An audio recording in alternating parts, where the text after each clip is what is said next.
So, John, why aren't you Blair Witching the podcast? Because I watched... Facing in the corner like a bad boy?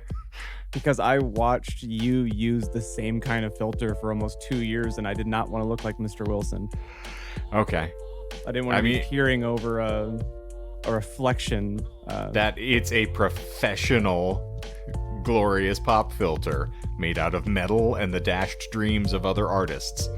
And I think you would appreciate the artisanship. I'm not going to use a pop filter on this mic until Michael can tell me the difference between sibilance and breathing. I can, for you, I can tell the difference between breathing.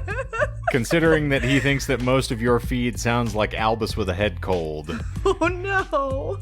Joke's on you. It is that. Oh, I see. I'm just a meat puppet that Albus uses.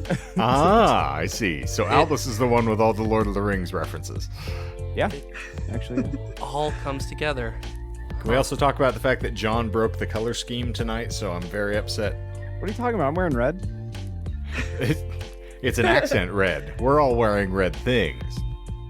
I will go next door and change into a maroon shirt. I'll do it. Got do you the want memo. me to do it? You got the memo. Do you want me to do it? I mean, I never want you to do it. I'll go do it right now on air. I don't care. I'll fucking do it right on air. I'll take my clothes off right now on air. I swear to God, I'll do it. Michael, if you thought you could hear me breathe before, motherfucker, get ready.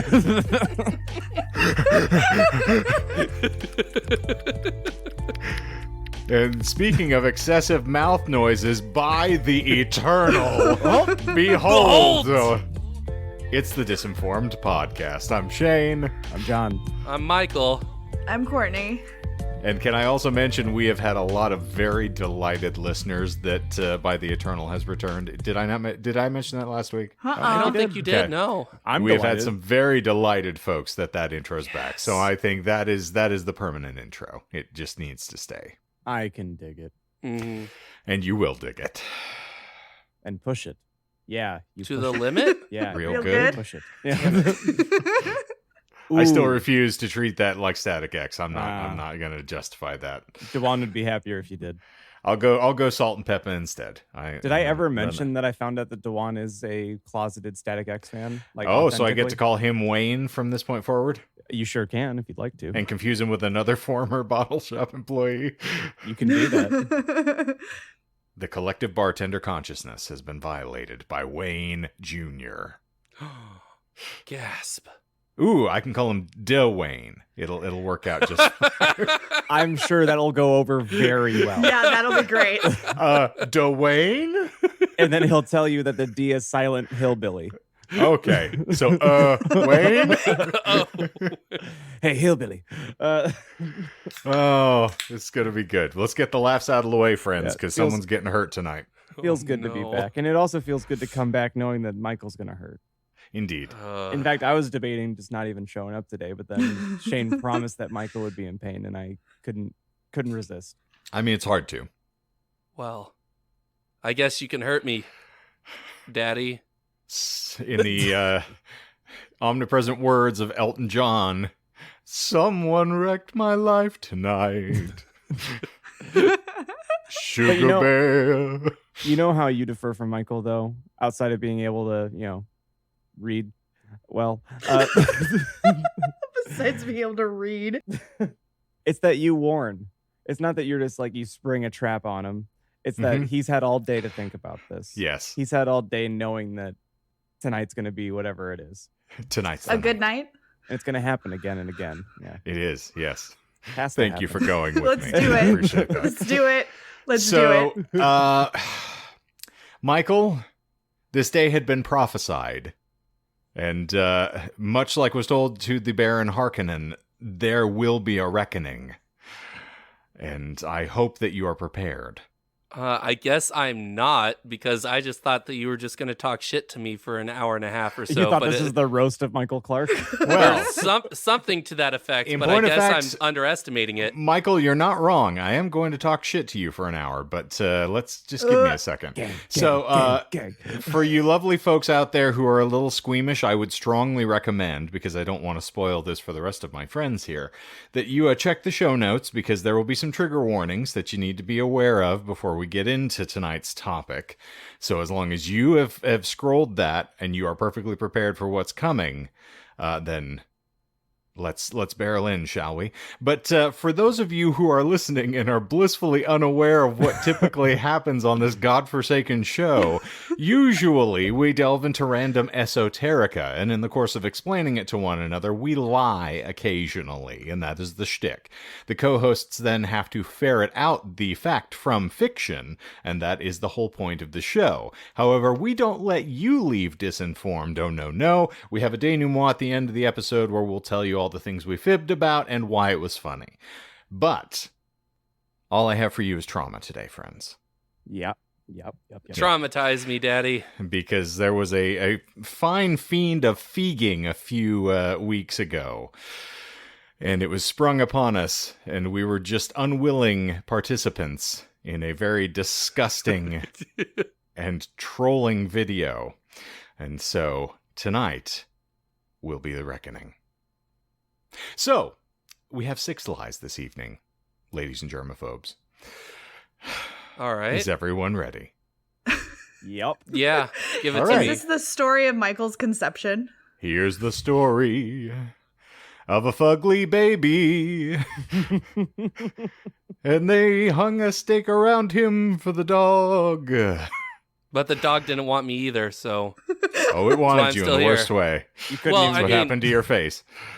you couldn't even get COVID to hit on you. That's fair. You're not wrong. Have a sip of a bougie LaCroix. Ooh. It's going to be Spicy the water. only tasty thing that's going to be flowing out of my mouth this evening. Anyway, in our latest attempt to verify the reality of Rule 34, we're going to go deep on a subject that is a kissing cousin to one of Michael's prior exposés. Intestinal incursions come in all shapes and sizes, sects, and situations. And so if you thought eel insertion made you uncomfortable, things are about to get a little hairy. Gerbiling, also colloquially known as gerbil stuffing or gerbil shooting, is a sexual practice of inserting small live animals, typically gerbils, but occasionally purportedly involving mice, hamsters, rats, squirrels, guinea pigs, capybaras, and various other rodents. Capybaras is bullshit. Yeah, No, get out of here not with the capybara. Hey, if you get aggressive enough, I mean, That- that's fair. the snout is somewhat phallic. It's just Also- massive. I wouldn't do that to a poor capybara, though. They're the chillest animals You I've would ever do this seen. to all the other animals, Michael? It'd He's a be a sadist. That's where you capybara. draw the line? Yeah, capybaras are dope. What I love is that Michael laughed, looked like pleasantly surprised, emphasis on pleasantly. Uh-huh. But Courtney Courtney's looked horrified. absolutely mortified. Her face dropped like you just told her the bad news. Yeah. Mhm. Look, I already knew there was no God, but this just really seals the deal for me. Beautiful. Listen, let's leave the capybara out of here. All right. Aw. But anyway, you were talking about Lemmy Winks. I was. I was but gonna say yes, this is South. I've seen that South Park episode. I fibbed. Capybaras can't comfortably be fit into a rectum. But Not with that attitude. indeed. But in any event, so back to my stuffing a gerbil into, or any other small live rodent into the human rectum in order to obtain stimulation. Superpowers. Indeed.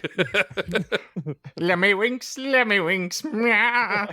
Some variation of reports suggest that the rodent should also be covered in a psychoactive substance, such as cocaine or heroin, prior to being inserted. Bullshit. That is not bullshit. That's Whoa. human shit, but There is no God, Courtney. You're right. indeed. Damn. So coked for your pleasure. But this was likely injected into the public consciousness via an urban legend of Philadelphia newscaster Jerry Penacoli, but we'll pass that story later. Again, pun intended. But with all of this said, however, there is, in point of fact, very limited documentation on the process through which one would achieve the aim of converting your intestinal tract to a hamster mansion, nor how one would cope with the actuality that rodents possess long nails and teeth often utilized in digging, as well as an instinctual need to burrow out of any enclosed spaces. But I digress. So according to folklorist Jan Harold Brunvand, accounts of gerbiling were first recorded in 1984 and initially were said to involve a mouse and, strangely enough, stick with me, an anonymous man. Wait, what? Whoa, an Indeed. anonymous man? I'm as gobsmacked as you are. I feel like he's everywhere. In Damn. subsequent versions of this story, the animal, and this is for you boys, anamorphed into a gerbil, and the story cycled through a slew of male celebrities that had earned the ire of beta males everywhere, birthing a string of persistent and elaborate urban legends. Ultimately, it would seem that the bulk of these tales originate from a need for some sort of defamatory tale to emasculate or denigrate an individual in the public spotlight. Given the extreme prejudice against homosexuality in many of the Christian doctrines, and I know, strange, often unheard of, but, and one could also argue in the general American consciousness, what? No! Ugh. But accusing a man of enjoying anal activity is a common slanderous tool utilized to stigmatize celebrities. And I said, you haven't fucked me well enough to embarrass me. And Okay, you then. would say that. Okay. Like the pin drop there. Thanks, guys. Well, because it sounds like something you would say, so I had no reaction to that. Also, I remember that's something that your wife said to you at one point, but anyway. So, Courtney, before you It is get a lonely house. too terrified, allow me to just relieve you of a little bit of trauma. This isn't what you think it's going to be. It's worse. Oh, my mind is suddenly at ease. Indeed. Thank you. They're all Beanie Babies. Indeed, yes. So just Okay. Inside If of it a helps man's you ass. process it, then but yes, I am they're all going to Beanie say Babies. now that the Gerbils out of the cat anus. the cat is out of the bag and the gerbil is into the bag. We're going to have to say that there is going to be one big trauma push here, and then once we have that out of the way, we're done. And so just steal your ears, put your mind someplace else, and then once we're through that, we're good. Because largely, we're going to be talking about the urban legends surrounding gerbiling. Go ahead, John. Okay. Oh, sorry. I feel like what you're trying to say is it's the first time doing it. It's going to take a little hard push to get into it. But then once we get past that moment, then it should be easy. And it might actually end up feeling good. As with any relationship, there's a threshold that needs to be crossed before comfort can be achieved. Yes, I agree. And this talking about the trigger is like the lubricant that helps it make it easier to pass. Yeah, well, Yeah. unlike Michael, I am not just going to go whole hog and try to disgust all of you with something that should not be discussed in polite society. I'm polite. going to gently just coax this in. But the full accounting is going to start right now. So firstly, according to the editors of Snopes.com, gerbiling is an unverified, although persistent, urban legend. So there's nothing to say that this is an actual practice other than, occasional water cooler talk from a bunch of slack-jawed simpletons. Did they actually say it's a persistent myth? Yes. Huh. I like that that's what you think I'm lying about. No, I was just He used curious an if they adjective. actually. Yeah. Well, I was honestly, I was just curious. Indeed. I was really fascinated when Shane told me that he was going to be talking about this, and I looked it up too, and it said that it's also hand in hand connected to QAnon. That makes sense, actually. I believe that. It's how It's they have the Q drops. It is actually Mr. Hands and Hand with QAnon, but that's just horse of a different color, if you don't mind my saying so. But in any event, the act of gerbiling, according to the internet, is simple. Cover your ears if you're not ready for this, kids. But in most instances, it involves a tube up the bottom, followed by cleverly coaxing a gerbil up said tube into the unwinking eye. Now, Sauron, sorry. it's going to be Sauron somewhere, but some accounts do suggest that the gerbil be declawed as a precautionary measure, And waste all the good suffering? or this can be bypassed by wrapping their paws in fabric-based duct tape. That's bullshit. That's That the is- loser way No, out. that is not bullshit. This is a recommended use of a gerbil. Just wrap her up. It's like you're going the whole way, and you're like, wait, we should be safe about this. Let's duct tape their claws so we can't die, but let's still go for it. I mean, intestinal hemorrhaging is not something that the American Medical Association would recommend, friend. Do you think, like, in Gerbil society, they talk about these as kind of like UFO abductions? No, I think they talk about it the way that we as teenagers would talk about castles and coasters. A place that sounds fun until you get stuck in the tube.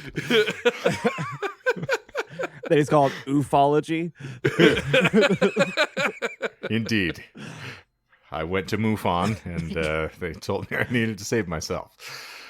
So, the main gist, of course, and I said gist, I know, is to have the gerbil slaloming around one's anus long enough to bring about sexual pleasure. That's the idea. It's not difficult to, I don't need a diagram. I was going to say, it really does bring meaning to getting up in them guts, you know? Indeed, quite literally. Thank you, Jason Mewes. One might, per se, lure the gerbil up the tube with a piece of cheese, or inversely, light a flame under a funnel to send the gerbil scurrying. No. I know it's not supposed to be funny, and I know that if this does exist and the person that's doing it is doing it that way, that they're most likely a heroin addict, but there's just something so frantic sounding to me of just being like, I need this gerbil up there. I need to make this work. Anyway, doesn't matter. Well, Courtney, I wish I could tell you were right, but you're not. This is what part of the rumor is you can coax it with flame. And in point of fact, allow me to go further. And here's where you're going to want to, take some Dramamine.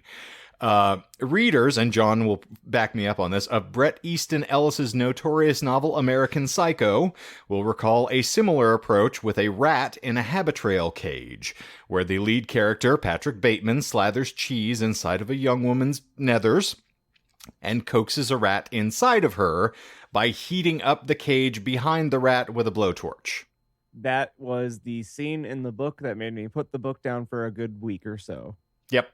It is one of the most nauseating passages that I ever encountered outside of a Palahniuk tale, and it made me nauseous to read that passage. It's horrific. Yeah. So, needless to say, that is something that they recommend. Was that the hard push?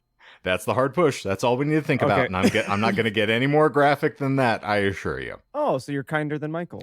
Yeah, Yes. I was going to say, this isn't really a roast or anything like that. I feel fine. Oh, I'll roast you. He can, Okay. Yeah, he'll still do a spit take, too. You flock of seagulls looking motherfucker. Anyway. Why is your hair so coiffed? Blonde! Wait, you think it's actually coiffed? Oh, that's so Oh, generous. he thought it was a Schwinn. It's pronounced queefed, thank you. In any event, Aw. many posts detailing the appropriate approach to gerbiling suggest the application of drugs, rubbed onto the animal, not into the animal, might also be helpful. For men, the burrowing of the gerbil stimulates the prostate, which can provoke spontaneous ejaculation. Michael, you're familiar with this. In any event. I don't need the prostate for that, but I've You don't heard it have a helps. prostate. Yeah, I understand. Got taken out. I have a water balloon that got behind my dick. Are your balls always just in a constant state of Russian roulette? You never know what's going to make you bust. Oh, no. God forbid you bump into a table the wrong way. It was loaded the whole time.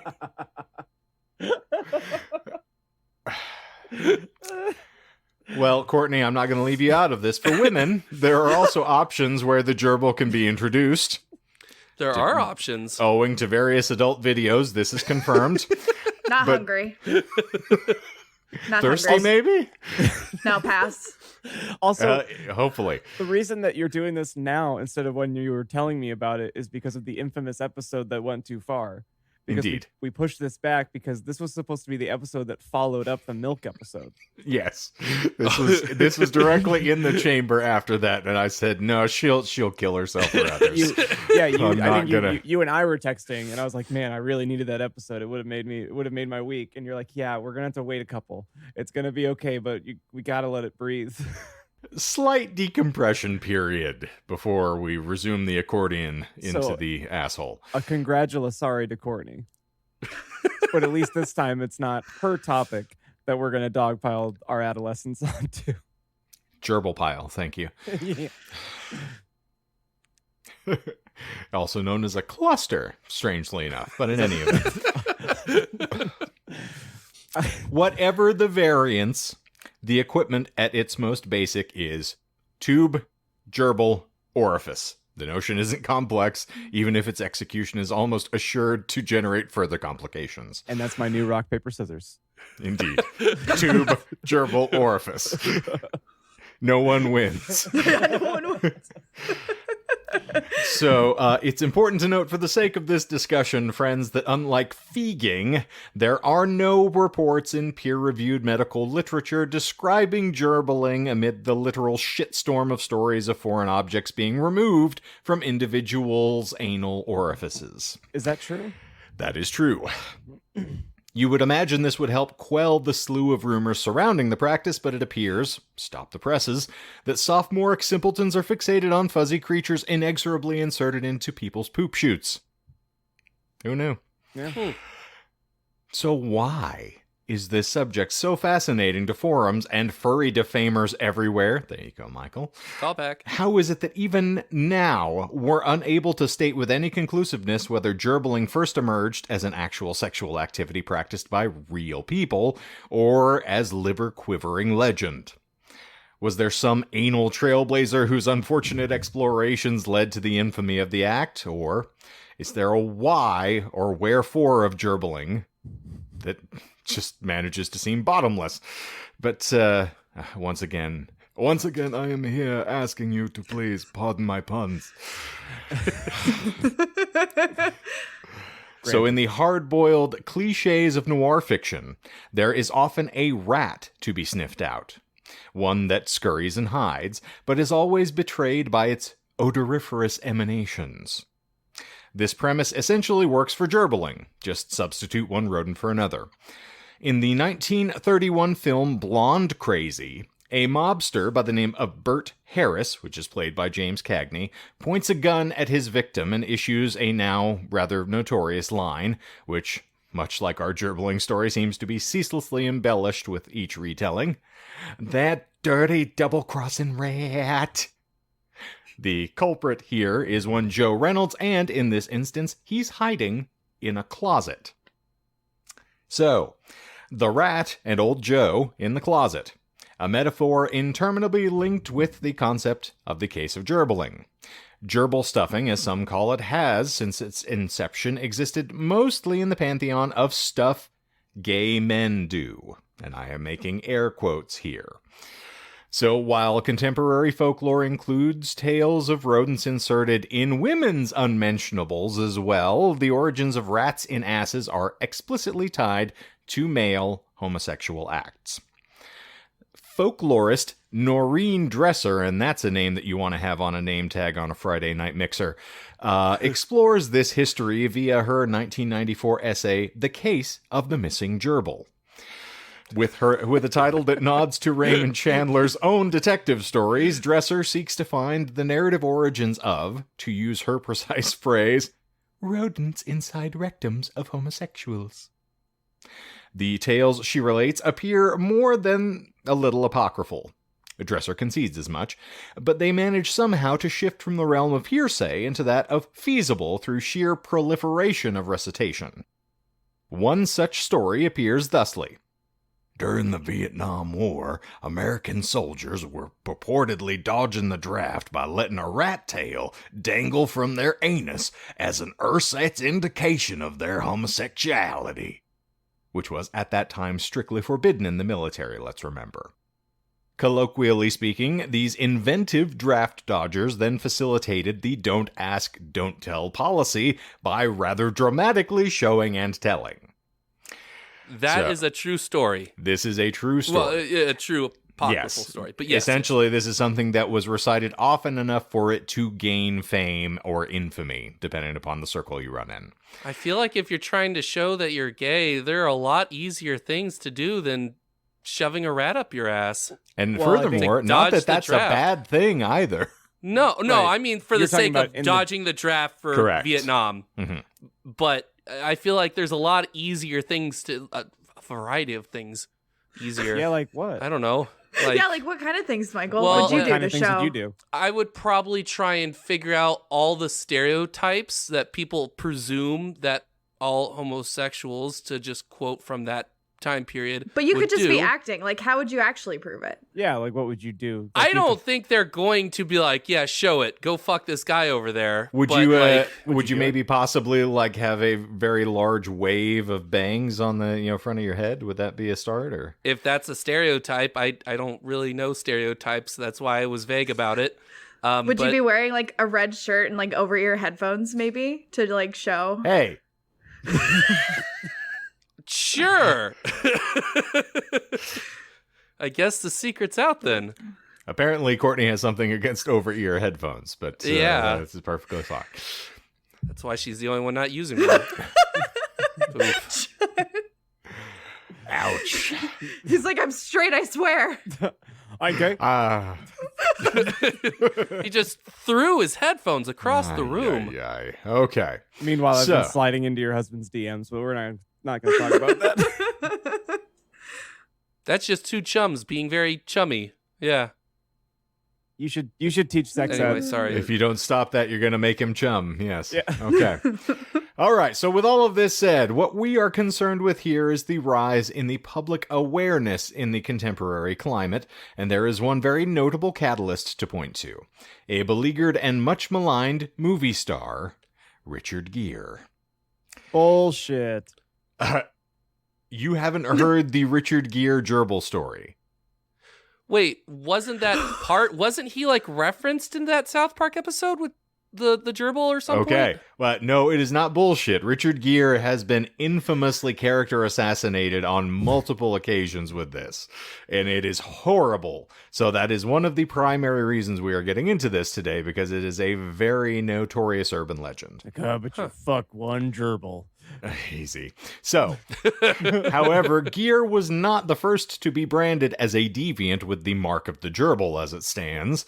According to a 1990 piece entitled The Trouble with Gerbils, published in the LGBT periodical The Advocate, in it, media critic Catherine Sipe mentions a TV weatherman from Wichita, Rick Siegel, who was pressured into resigning from his job due to gerbiling rumors.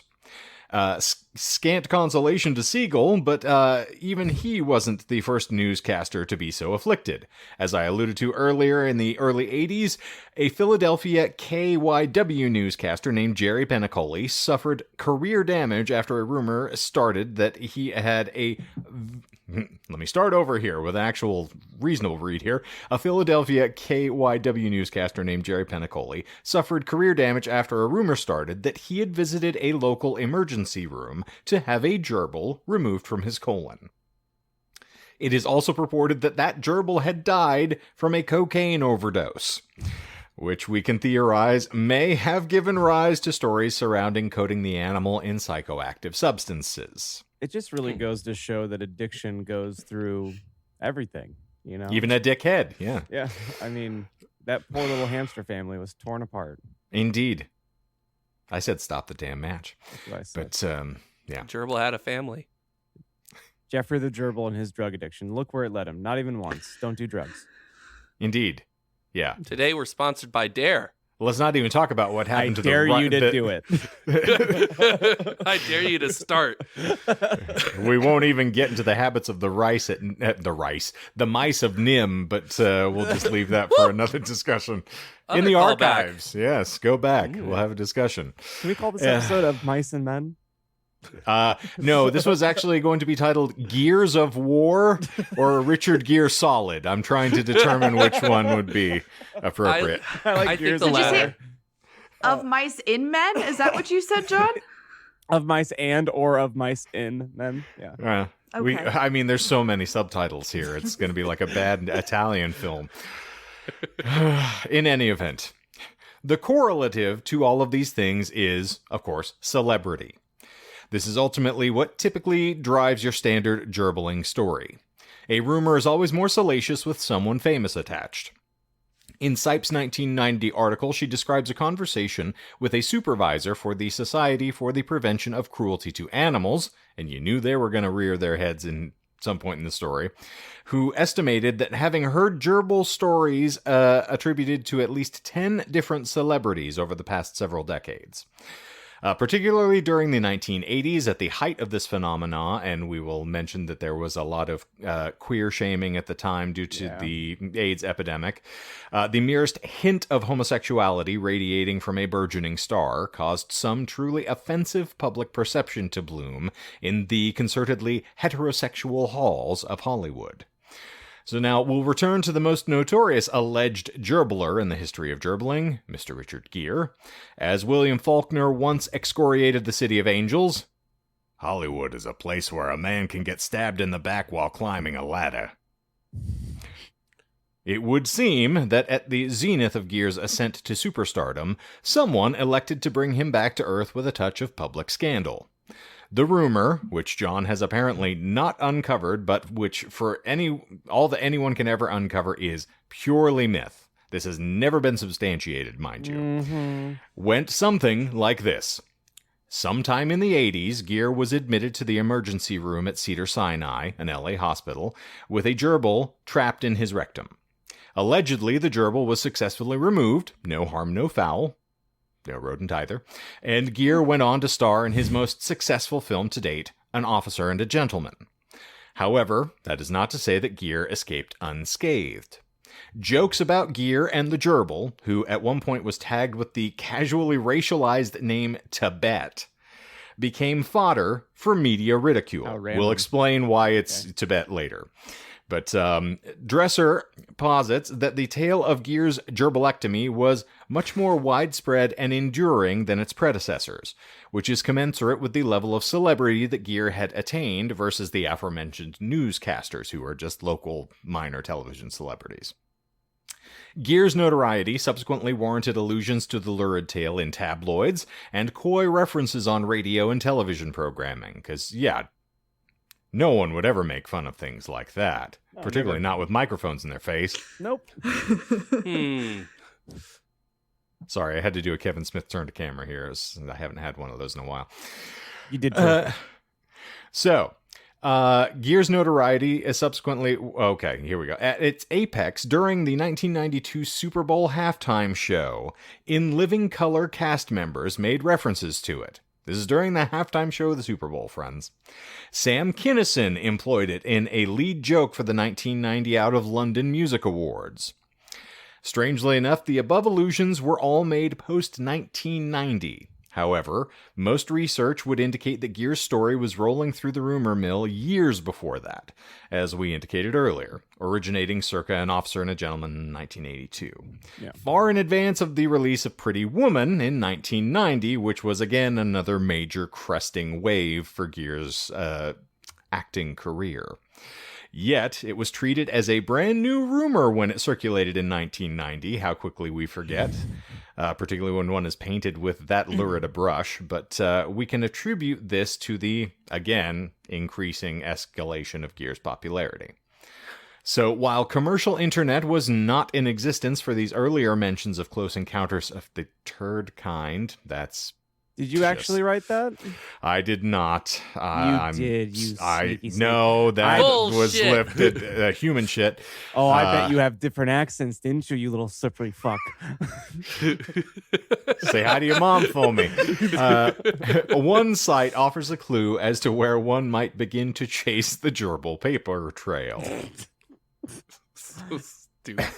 Boo. Okay, I believe that it wasn't him at all. Thank you. You want to write that? Gerbils go all the way to the top. Gerbil paper trail. I will admit the article that I lifted from for this was very fond of the double entendre as well, particularly revolving around the intestines. I mean, why not? It writes itself. It practically does. So straight dope author Cecil Adams received a letter about gay gerbiling dated March 28th, 1986 that asked about the mechanics and philosophy of gerbil stuffing. Let's That's say that pretty I deep. was to be interested in. I don't know why I pictured you saying that in a Ben Shapiro voice. I don't know why. I stuff, therefore I yam. Ben Shapiro is actually the gerbil going in. Oh. Ooh. That was the hard push there. Ooh. Tomato Shapiro. Anyway. It is much drier in here than I ever anticipated. This actually smells better than my mouth. It's strange. Oh. It's very strange. Shit flies out of both of them, but yet this is far more well maintained. I don't know. In any event, Pleasant even. Do you think it's more likely that Richard Gere would do this and actually did this, or that Ben Shapiro would? seeing as Greer was my grandmother's surname, you're going to need to reel that back. Richard Gere. Gere, whatever. No, you know what you meant. Trying to Wanda Sykes me over here. Like how fucking Courtney's over here with the gas can. Fight.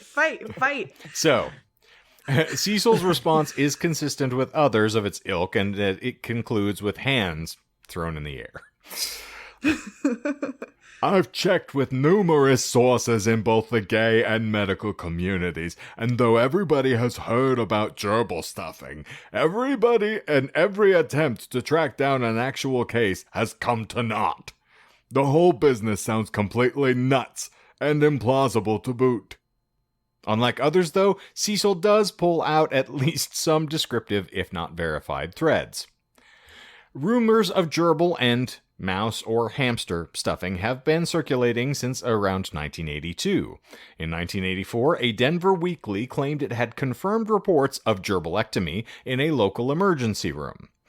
The Manhattan publication New York Talk reported several years ago that New York doctors first caught on to stuffing when they started encountering patients with infections previously only found in rodents. But no such case has ever found its way into formal literature of medicine, which again is very important to note. Is that rumors of people getting only rodent infections? That's true? People actually... That's the claim. But again, all of this is spurious. There's not a thing here that can be verified or even sounds remotely credible. It's all just anecdotal. What won't Well, we I mean, fuck? I can see where it comes from because there are several diseases that have hopped from a different animal up to us. And then I think it was also a rumor that AIDS was also carried over from an orangutan or no, a chimpanzee or something like that. Those are not rodents. Well, yes, but I mean like that idea that you can catch, that it's possible to spread non-human infections or diseases to people. Yes. And if that was a rumor for the AIDS epidemic, it could have been, it makes sense that that would be a rumor for gerbil stuffing. Well, Michael, I would assert... Go ahead, Joe. I was going to say, I just watched Michael do a beautiful mind and just like do all these calculations in his head. Aliens, yeah. Lemurs. But, Mr. Michael, I would assert to you that any disease that a rat could carry, a squirrel could equally carry. Oh, Is it not so? I guess. And You're yet I hiding don't more imagine edibles. that you have the same animosity for a squirrel that you do for a mouse, would you? No, I can't say that I do. Indeed, it's a rat, but anyway. Wow, he's really falling for this Inglourious Bastards bit, isn't he? Sure is. I was going for it. I figured it, instead of like trying to fight it, I might as well just yield to it. What? I No. That haircut always said exactly what I knew about you. You know? What? He gets his hair cut with a pencil sharpener. All right. So if gerbil rumors did start circulating around 1982, like a hamster wheel, they coincide with, of course, An Officer and a Gentleman, Gere's last big hit before Pretty Woman. The date of the Denver publication, 1984, would also coincide with what was probably the first printed citation of gerbiling by one Jan Harold Brunvand, who I did allude to earlier. Brunvand, as you will recall, if you're seeking some sort of authority on the concept of gerbiling, he's as close as we're going to get. All right? The Wikipedia entry on gerbiling refers to American folklorist Brunvand's Encyclopedia of Urban Legends, first edition, which of course draws on information from various academic journals. Brunvand also wrote a short piece titled The Colorectal Mouse, which appeared in Medical Horrors section of The Mexican Pet. I thought that was His a new book- Marvel Plus series. Listen, you leave Squirrel Girl out of this. I don't want to hear any more defamatory nonsense. It's Melissa's Lava gonna Girl. Melissa will slap me for that one later. Squirrel Girl is her favorite comic character, and I've just done a horrible thing there. Oof. Yeah, don't take those things away from her. She showed me that baby shark. Indeed. Or was it Jeff? Jeff? No, that was Courtney. My bad. Never mind. Yeah, you can ruin scrolls from Melissa. That's fine. So, John, I don't know if you know this or if your Jonah-fueled fantasies have just led you astray. Courtney have and polluted I his are not mind. in a relationship. We have dramatically different partners that exist in totally separate homes. You, It's like the multiverse, you know, John, from the movies. you white, you Ben Affleck. Well, speaking of Ben Affleck, I think the colorectal mouse was in fact the first proposed name for Batman back in the day. Is the 1940s wrong. proposition, and then it's like, nah, we can't do that. Batman. Let me show you this thing. In any event. Chuck E. Cheese. Ooh. So, in the medical horrors section of The Mexican Pet, which is Brunvald's book on urban legends published in 1986, he states, in fall 1984, I heard 5 versions of this story from places as scattered as Pennsylvania, Swiss Midwest, Colorado's, Utah, and Southern California. Correspondents, particularly from New York and California, have continued to mention the story through 1985. In one recent variation, Gerbiling, it is said that the gerbil is first put into the plastic bag and given a shot of laughing gas to pep it up a little. Now, one wonders if Brunvand ever received a call from Mike Walker, the National Enquirer gossip columnist who once spent months attempting to verify the Gere rumors. I've never worked harder on a story in my life, Walker told the Palm Beach Post in 1995. You can probably predict the end of Walker's story. After much investigation, he was unable to find any evidence that the Gere incident actually happened. Wild. Curious. I'm convinced that is nothing more than an urban legend. He said the thing. Before abandoning this thought altogether, however, we will end on a statement from Michael Musto. No, not an elephant state of arousal, Michael. I know that you're still on the kick, but all right, fine. I forgot the elephant's name. I was going to say R.I.P. How Tusco. Thank Yeah. you. It's like you show him the R.I.P. respect Tusco. that he deserves. Oh, because of Michael, I actually knew something that another podcast was talking about. They were talking about, or no, it was Shane actually. They were talking about MK I was Ultra, like, and if they it was did, a me episode, you wouldn't remember it. So, Very So true. it's important to note for the listening audience that it is, as we speak today, recording this episode 420. I'm actually not. And high, I'm just fairly stupid. certain that I am the only person on this call who is not high as giraffe pussy right now. So I'm actually not high right now. I was high earlier. Why There's a do you difference. think that? Yeah, why do you think that? because you're all reprobates and I don't trust you. I mean, he's not got me wrong. I there. wanted Yeah. evidence. All right, Anyway, you're but- not stoned. You're just lightly toasted. That would actually describe me pretty well. That's- Okay, all right. Well, as long as we've clarified that. Oh, lightly toast. Yes, that's me constantly. Yeah, since that John's now attributing my episodes to Michael and thinks that Courtney and I are married, I'm just a little disturbed by this whole train of thought. I look at things and they're different.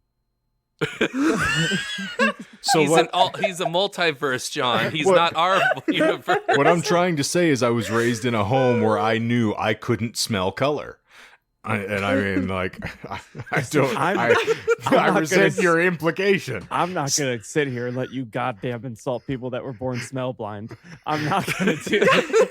Catholicism doesn't believe in synesthesia. I've said this on many occasions. You say I what you want. don't know what pink smells like. Obviously. Say what you want about nose blind people, but you leave Jesus out of this, Shane. Indeed. I tried. It's- All right, well, now that we've distracted ourselves for a moment, here we go. So Michael Musto, whose landmark gossip column, La Dolce Musto, has been running the Village Voice since 1984. I will note the Village Voice is no longer being printed, so this is a little dated. Oof. However, the year that interests us so much, that's 1984 for those of you who are following along and not stoned. His response didn't open up any leads to the potential origins of gerbiling so much as negate them altogether. Musto states, I'm trying to think of a voice that's not going to get me yelled at by somebody. Here we go. Here, just do my voice. Oh, a John. Okay. Yeah, do John. It kind of sounds like this. Both are total myths. The fact that gay men like gerbiling and the fact that Richard Gere likes gerbiling. So, you know. I'm Elmo, not John. Yeah, Oh, I thought you were. You know, to say the Gere thing stems out of some gay phenomena, it's crazy. That was a myth to begin with. It just became one of these incredible urban legends. Meanwhile, in You the said the Shane thing. household, Melissa is packing an overnight bag. Come pick me up. I'm scared. Actually, she's never more turned on than when I talk monster to her, so it's pretty good. In bed, I am Super over.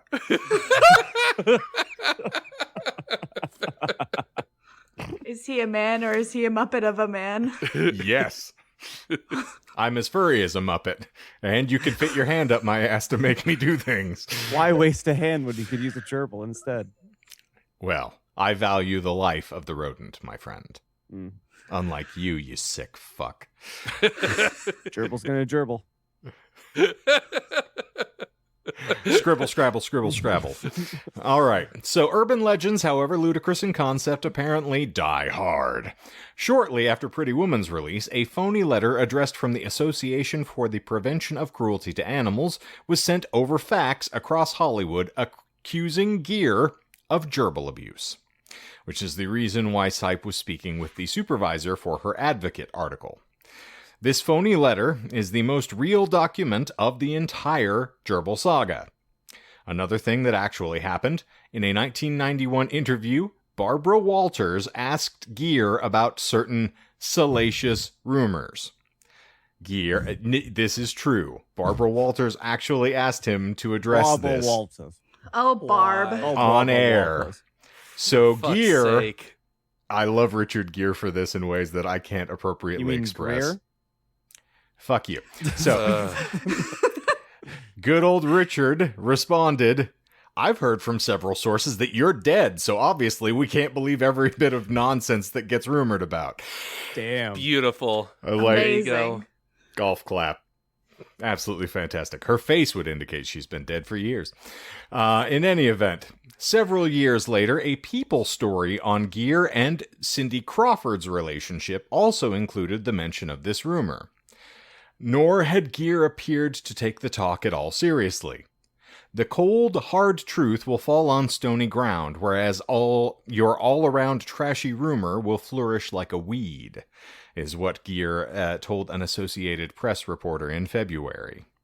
Some have theorized it's Gere's willingness to champion gay causes, as an example being one of the first major stars to take a role in the HBO film And the Band Played On, which specifically addresses the AIDS epidemic, fueled this talk. Friends say Gere is simply indifferent to such nonsense. It's a non-issue to him, says Pretty Woman producer Steve Routher. By 1997, even The Simpsons was treating the Gere gerbil story as old news. The opening sequence to The Cartridge Family episode shows Bart scribbling, "Everyone is tired of that Richard Gere story" over and over on the chalkboard. That's bullshit. No, that is true. Oh my god.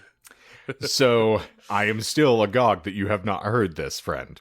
But in any event, while the Richard Gere story itself is too tired to bear restatement, Bart's repeated inscription of the fact of the story stands as its own ironic echo of a tale tired, relentless, and finally unsubstantiated, insubstantiated, non-substantiated.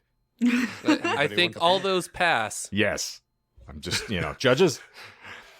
10, It should also be stated that the rumor didn't kill Gere's celebrity either, as he was voted People's Sexiest Man Alive in 1999. So you just can't keep a good guy down. Or a good gerbil in. Easy. So still, the talk did not end there. In 2006, another fucking rumor about Richard Gere began making the rounds. This time, it was a rumor about the rumor. I kid you not, you can't make this stuff up. This time, it was claimed that Sylvester Stallone, who was a nemesis of Gere's after their documented fallout on the sets of The Lords of Flatbush in 1974. You've heard about this, John, right? Being No. another Cine East. Yeah, neither had I. But in any event, apparently... In that case, I'm obligated to say bullshit. No, this is true. So apparently they didn't get along, and Gere was officially fired mid-shoot. Oh. And so, in any event, what is behind the rumor... Stallone posited this theory himself, apropos of nothing.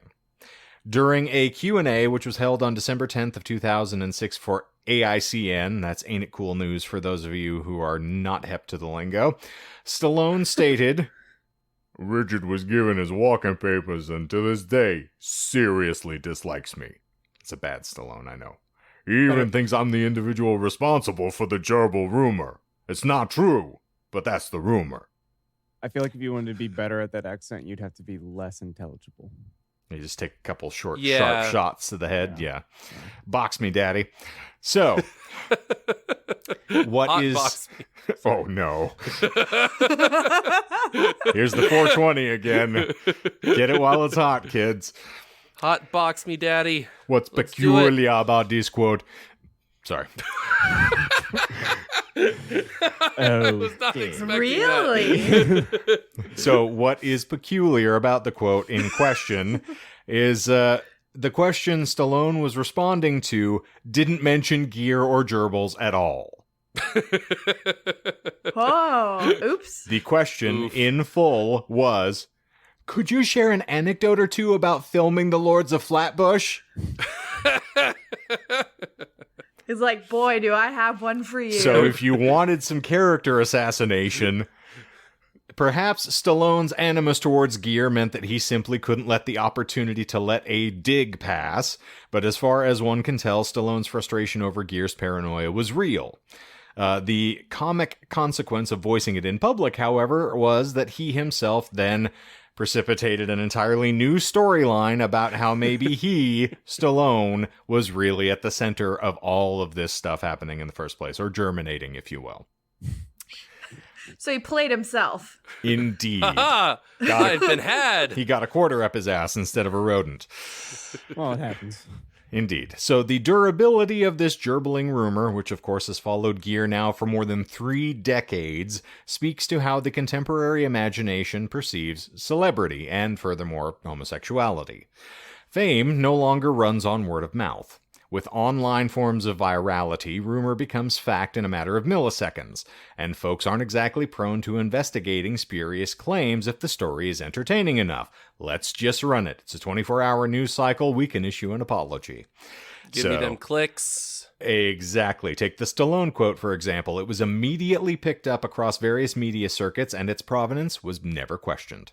Nobody asked why it was prompted. No one asked the context. No one even thought that the two of them having arguments with one another publicly might be the reason why this was being floated to a group of people. Nope, just let it fly.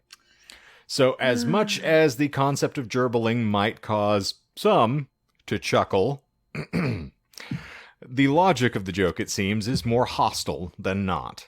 As with gossip, the individual at the center of the gerbiling story is always somebody else. If they're famous, well, all the better to break them with it. Male insecurity is far from a silent killer, and I am living proof of that.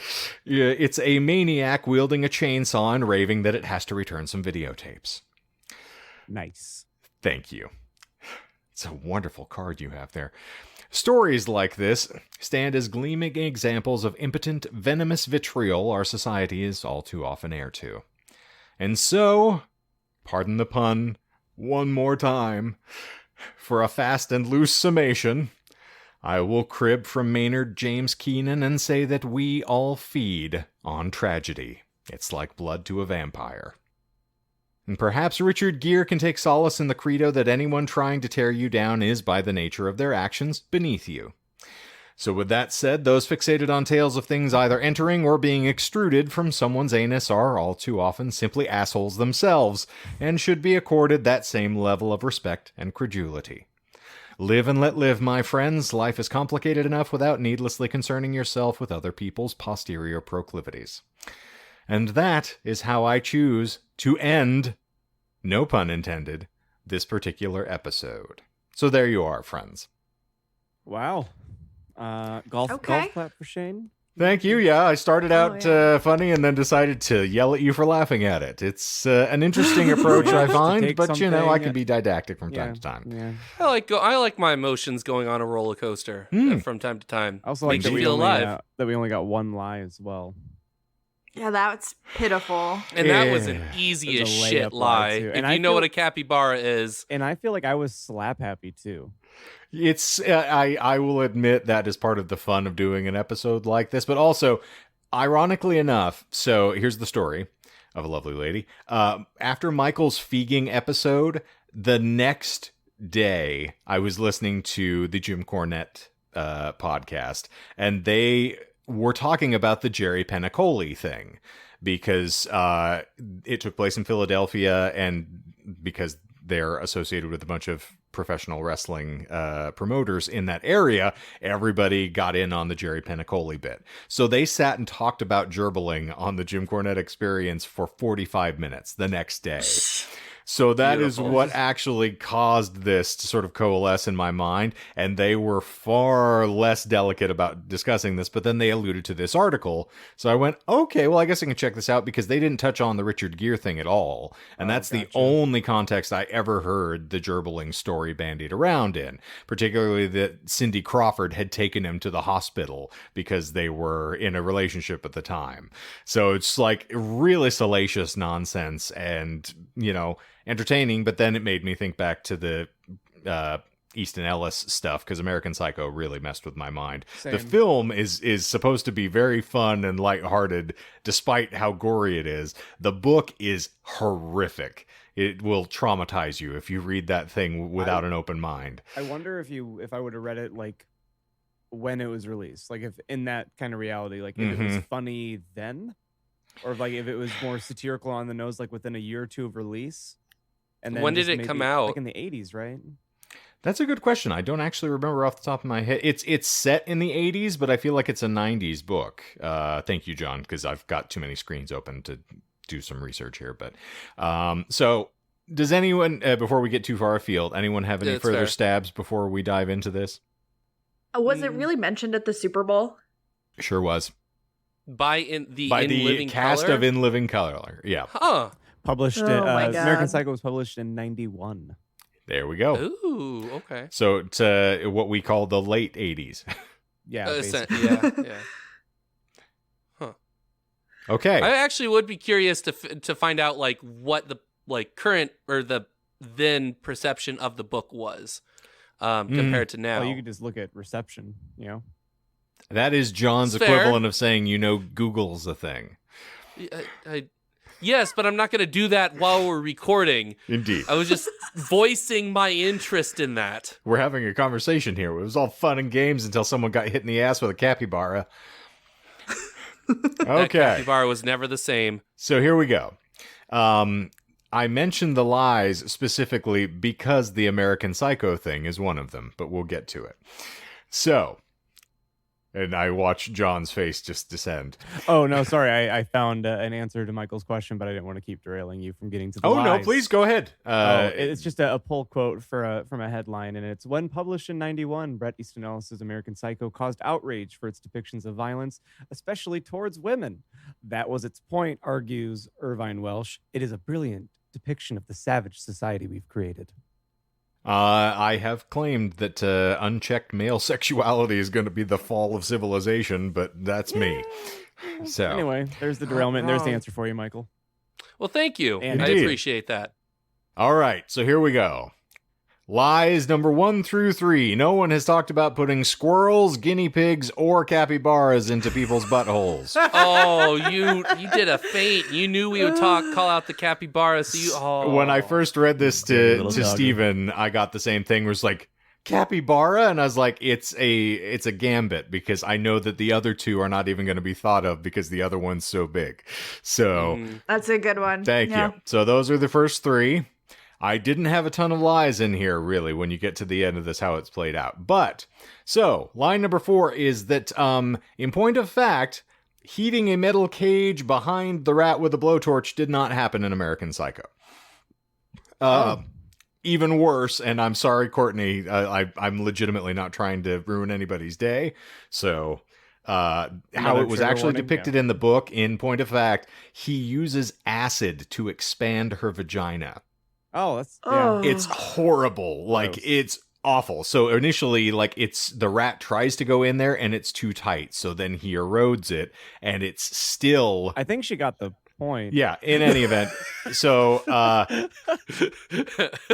at this point, the rat is starving and requires very little coaching in any event. But he had a glass cage that it was in, not metal, and he had a coat hanger that he set aside if he needed to prompt it out of the cage. Is all lifted here. Where I actually stole this from is the Game of Thrones character, the Tickler, who would then put a bucket with a rat on people's chests and heat up the bucket in order to try to get the rat to tear into the body. So Also, I fused some things together. If we're talking about good cinema, it is also used as a plot device in Too Fast, Too Furious. Well, I see that the topic has Tokyo drifted on us, but we'll just... They do the same technique. Anyway, whatever. Thank you, John. I appreciate that. I just want to make sure that the people that watch Too Fast, Too Furious are represented and feel at home here. I'm not sure that people who watch Too Fast, Too Furious can do two things at once. So listening to this and thinking is probably not going to be something I would count on. Can confirm. I can't speak either. So, I mean, I'm just kicking my own ass here. I'm kicking my own ass. I'm kicking my ass. Do you mind? So... it's a cheap trick, and I knew it when I pulled it, but it worked. So thankfully, you were all so incredulous at Barbara Walters' name being mentioned that you didn't think about challenging the quote that I threw out. So in point of fact, he did not say, "I've heard from several sources that you were dead." That's a Shane line. In point of fact, Gere's actual quote was, "If I am a cow and someone says I'm a zebra, that doesn't make me a zebra." Okay. I liked yours better. Not bad, but yeah, zingers go wasn't the greatest. Tomato. Indeed. Tomato capybara, as we've said. But, and then the other quote was that the cold, hard truth will fall on stony ground, whereas your all-around trashy rumor will flourish like a weed. He did not say that. That is a quote from Sue Grafton from the book Y is for Yesterday. What Gere's actual response was, it's kids stuff. Kids in a schoolyard. Elegant. Pretty apt. And then I realized that I made a promise here, and then I forgot that I omitted a significant amount of the article to kind of stop beating around the bush, pardon the pun. I really am Sandersing myself out of a job here, because it's just pun heavy. So the reason that the gerbil was named Tibet is that Richard Gere is actually an advocate for a free Tibet, and had in one of his award speeches specifically did not thank anyone or go. He started describing how he felt that Tibet was being treated poorly and that we needed to make great strides to try to liberate it and treat it with the gravity that it deserves. And he was not very well received. So the joke became that he loved Tibet so much he shoved it up his ass. Horrible stuff. But so yeah, that's where the gerbil being named Tibet came from. But so just that I clarify, I said it was in here and it's not, but there you go for the astute listener who was paying attention. But that is all 6 of my lies, friends. 2 quotes, some animals, and a misattributed scene from American Psycho. Well, I feel educated. Awesome. And I didn't want to go too hard on Michael because, as John alluded to earlier, I trying not to make Courtney just quit this wholesale and not talk to me ever again. So I pulled my punches pretty significantly here from what this was originally intended to be. Yeah, But well, I found the gear rumor mill to be so intriguing in and of itself that it was worth continuing the when research. Shane sold it Yeah, I to like me, that. when Shane sold it to me, he was still very raw from that episode that Michael did. So you were discussing it like it was going to be scorched earth. Mhm. And I was very excited. I still really, really enjoyed it because I mean that was great. But I enjoyed it because it was educational, not because I got But Michael's roasted smiling. or anything. You know, it looks like he's having a great time. Indeed. He looks like he's got some duct tape in hand, and he feels like he's going to be pretty safe for the rest of the evening. We're gonna start seeing little like accessories pop up on the bookshelf behind him, and one of them's gonna be the little booties, like the little little duct tape habitat booties that you put on the gerbils. I like that. That would be a cool setup for like the next couple of After Darks. I actually do set it up for astute What you're viewers. set up the apparatus that puts the gerbil inside you? Yes. Yeah, because it only takes technically 1, maybe 2 items. So And an unwinking eye.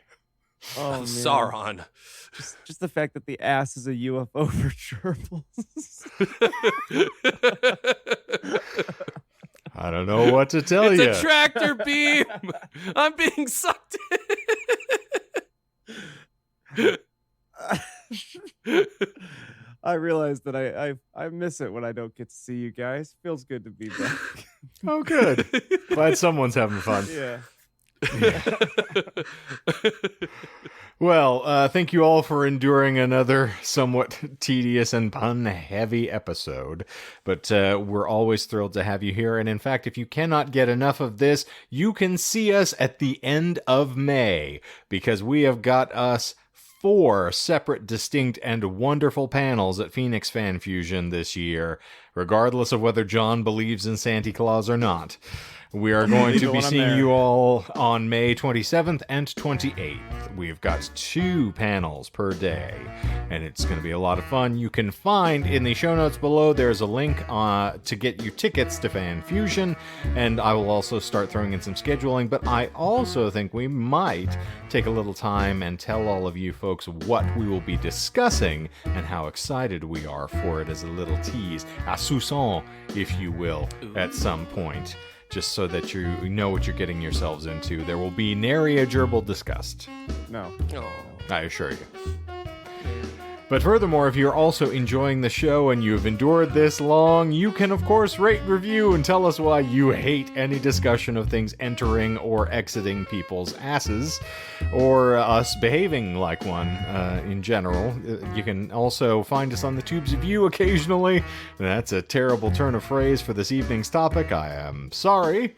But we have a lot of video content that we post over there, which is delightful and a lot of fun. But if you cannot get enough video content, there are shorts there that Michael has started stealing from Courtney's beloved TikTok feed, and so we are cannibalizing ourselves to great effect right now. It's a lot of fun to pincer you. You don't have to choose one or the other. You can stick with your preference. Movement? Indeed. One of my favorites. So scope us out anywhere, and of course there are always new episodes winging your way every marvelous Monday morning, so check us out there anywhere that your favorite podcasts flee from. And I think that is officially going to wrap us up this evening like an unwinking eye. And so, for the Disinformed podcast this week, I'm Shane. I'm John. I'm Michael. I'm Courtney. And zippity zoop, we're out of here. Put it back in! Go now, Lemmy Winks.